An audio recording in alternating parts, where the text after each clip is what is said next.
Bonjour et bienvenue sur Tennis Attitude. Je vais vous parler dans un instant d'une petite astuce toute bête qui va vous aider à être plus régulier et plus concentré, en tout cas en début d'entraînement ou en début de séance dans le cadre d'un entraînement coaché.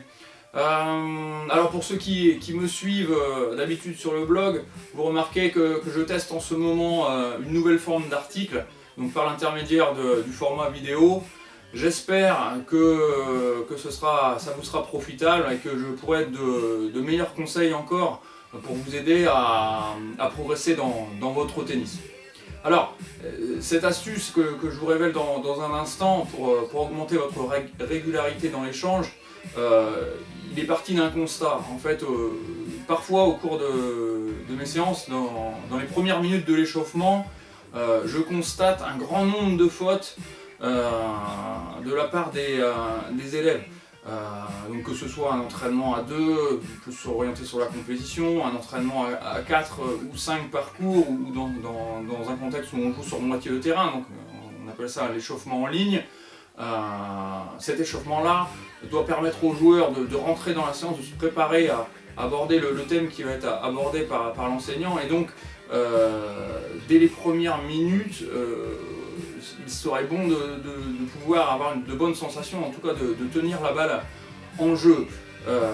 Et parfois ça n'est pas le cas.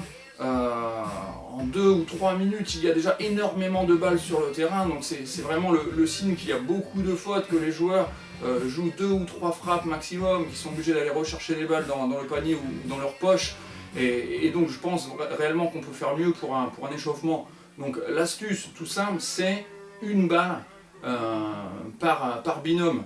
Donc une balle pour deux, c'est la chose qui va permettre d'élever la concentration du joueur et vraiment de mettre les joueurs dans un niveau d'application et d'implication directement plus élevé.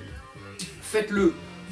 Testez lors de votre prochain cours ou entraînement avec un ami ou dans le cadre du jeu libre, une balle et on joue, on échange pendant 5 minutes, faites-le. Je vous garantis, les résultats c'est 100% bénéfice, puisque on est tous pareils, on préfère bien plus jouer que de passer son temps à ramasser les balles. Or avec une balle, vous n'avez pas la possibilité, si vous faites la faute, de prendre la balle dans la poche ou de prendre la balle dans le panier qui est juste derrière vous à votre disposition. Donc, si j'ai pas envie de passer mon temps à courir après la balle pour engager un nouvel échange, je vais avoir bien plus envie de garder la balle en jeu avec mon partenaire, de lui donner une balle qui va lui permettre d'échanger et de produire des coups de qualité. Voilà, c'est tout simple, il faut essayer. Donnez-moi vos retours, si ça a marché, si vous connaissiez déjà cette astuce, eh bien tant mieux, faites-le de temps en temps. Et puis on se retrouve bientôt pour un autre article vidéo. A bientôt!